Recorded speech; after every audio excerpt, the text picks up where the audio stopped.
Hello guys, આજના વિડીયોમાં છે ને તમને બધાને એક ઇન્ફોર્મેશન આપવા માટે મેં અત્યારે ભાઈ ટાઈમ શું થયો છે જરાક કહો તો દર્શન, ટાઈમ શું થયો છે? 4:07 જો ભાઈ 4:07 થઈ છે અત્યારે, બરાબર.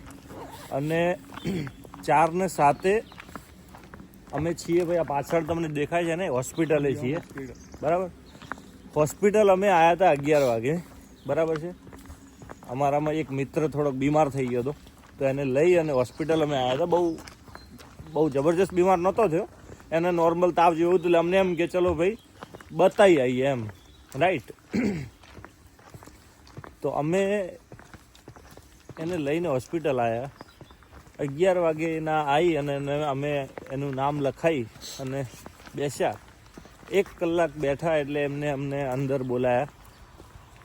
જોઈ લીધું ભાઈ બ્લડ પ્રેશર ઓકે છે, એનું બ્રીથિંગ ઓકે છે, ઓક્સિજન લેવલ ઓકે છે, એ બધું જ જોઈ લીધું. અને પછી અમને એવું કીધું કે ભાઈ ECG રિપોર્ટ કરીશું, એટલે તમે બેસો, તમને બોલાવીશું.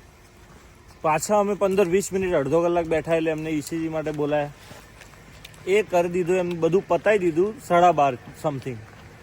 અને ત્યારે અમને એવું કીધું કે ભાઈ તમને ડૉક્ટર હવે ECG રિપોર્ટ બતાવી અને કહી દેશે કે બધું ઓકે છે એમ, પણ ડૉક્ટર જોડે તમે એક વખત મળી ગયો એમ.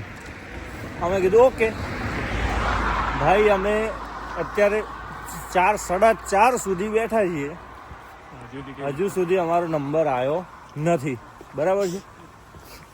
અને અમે આ હોસ્પિટલની બહાર આવ્યા છીએ, બરાબર. એટલે મતલબ કે આ લોકોનું કેવું સિસ્ટમ છે કે તમે અગર મરવાની પોઝિશને હોય ને, આમ બહુ બીમાર હોય ને, તો એ લોકો તમને બહુ સિરિયસલી લેતા હોય છે. બાકી કંઈ એટલું સિરિયસલી લેતા નથી. એટલે નોર્મલી હું ભાઈ જે યુકેમાં રહે છે ને એમને બધાને એ જ કહીશ, એક સજેશન આપીશ કે બને એટલું સ્વસ્થ રહો, તંદુરસ્ત રહો. અને અગર નાના મોટા બીમાર થાવ એવું તમને લાગે તો તાત્કાલિક ઇમિડિયેટલી થોડી મેડિકેશન તમારા જોડે જ રાખો, જેથી કરી અને તમારે આવી રીતે હેરાન ના થવું પડે, બરાબર ને. હવે અમે લગભગ 5-6 વાગે ઘરે પહોંચીશું, બરાબર છે. એટલે આ કેવું થાય કે હેરાન થવું, દેટ્સ નોટ અ પ્રોબ્લેમ. એ પ્રોબ્લેમ એ નથી કે હેરાન થવું, પણ પ્રોબ્લેમ શું છે કે સલાહ ટ્રીટમેન્ટ તો સારી આપો.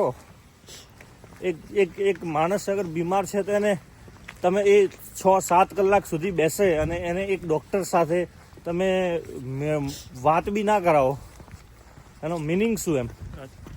એટલે આ બધી પરિસ્થિતિઓમાંથી નીકળવું પડતું હોય છે. અને ભાઈ ટેમ્પરેચર શું છે દર્શન અત્યારે? ભાઈ જો 4:30 રાત શું છે ટેમ્પરેચર? હે કેટલું છે જો? 3 ડિગ્રી. હા, 3 ડિગ્રી ટેમ્પરેચર છે મોર્નિંગમાં, અને 1 ડિગ્રીનું ફીલ થાય છે, એટલું ટેમ્પરેચર છે, બરાબર છે. અને 4:30 વાગ્યા છે સવારના. આખી રાતના અમે સૂતા નથી.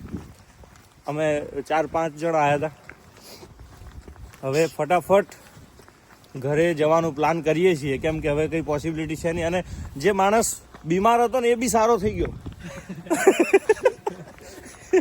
જે માણસ બીમાર હતો ને એ બી સારો થઈ ગયો. આટલા કલાક બેસાડ્યો ને એટલામાં. એમ દવાખાના નથી કહેતા કે દવાખાનાની હવા ખાલી ખાઈ લે ને માણસ તો બી ઓકે થઈ જાય એમ. તો વેઇટિંગમાં તો મતલબ આવી પરિસ્થિતિ છે. તો બધાને એ જ પ્રાર્થના કરીશું કે અહીંયા આવો, મસ્ત રહો, સ્વસ્થ રહો, કામ કરો, બટ પોતાની તબિયત અને પોતાની શરીર સાથે કોઈ કોમ્પ્રોમાઇઝ કરવાનું નહીં ક્યારેય બી. ઓકે, તો બસ આજનો વિડીયો તો આ જ છે. હસતા રહો, મુસ્કુરાતો રહો, તમારી સેહત અને તમારા માતા પિતાનું બહુ જ ધ્યાન રાખો. Good bye.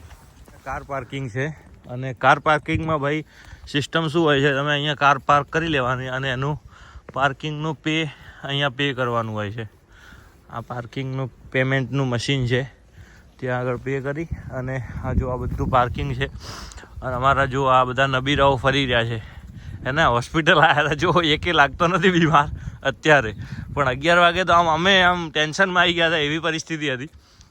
બાકી અત્યારે બધા નોર્મલ થઈ ગયા છે. જો આખું બધું ખાલી થઈ ગયું છે ભાઈ. અમે છેલ્લે સુધી છીએ, બટ પરિસ્થિતિ એવી છે ને કે હું તમને આ બધી વાત કરી એ તમે સાંભળી લીધી ને, એવી પરિસ્થિતિ છે. એટલે ભાઈ દર્શન, રાજ શું કહેવા માગો અહીંની હોસ્પિટલ વિશે? તમારે શું કહેવું છે? બોલો ભાઈ. બહુ વાહિયાત હે બહુ વાહિયાત સુવિધા હે રાજ? બહુ ગુડ સુવિધા, બહુ જ ગુડ. ચા પાણી કરાવો તમને. ચા પાણી કરાવે એવું કે? એટલે હવે આવી પરિસ્થિતિ છે તો બધા મસ્ત રહો, તંદુરસ્ત રહો અને પોતાની સેહતનું ખૂબ ધ્યાન આપો. આવો મહેમાન, ચા પાણી કરો, બેસો. બાકી જો અમારે છે ને આ ગાડી રેડી છે, એટલે હવે ફટાફટ અમે નીકળીશું. આ તમારે આ હોસ્પિટલનો નજારો બી બતાવી દો. આ આખી બહુ મોટી હોસ્પિટલ છે ભાઈ અહીંની, અને રાતના 4:30 વાગે આખી રાત અમે અહીંયા જ બેઠા હતા. પણ અત્યારે અમારા માણસની તબિયત ઓકે છે, એકદમ ફાઇન છે. ચલો તો હવે ગુડ બાય.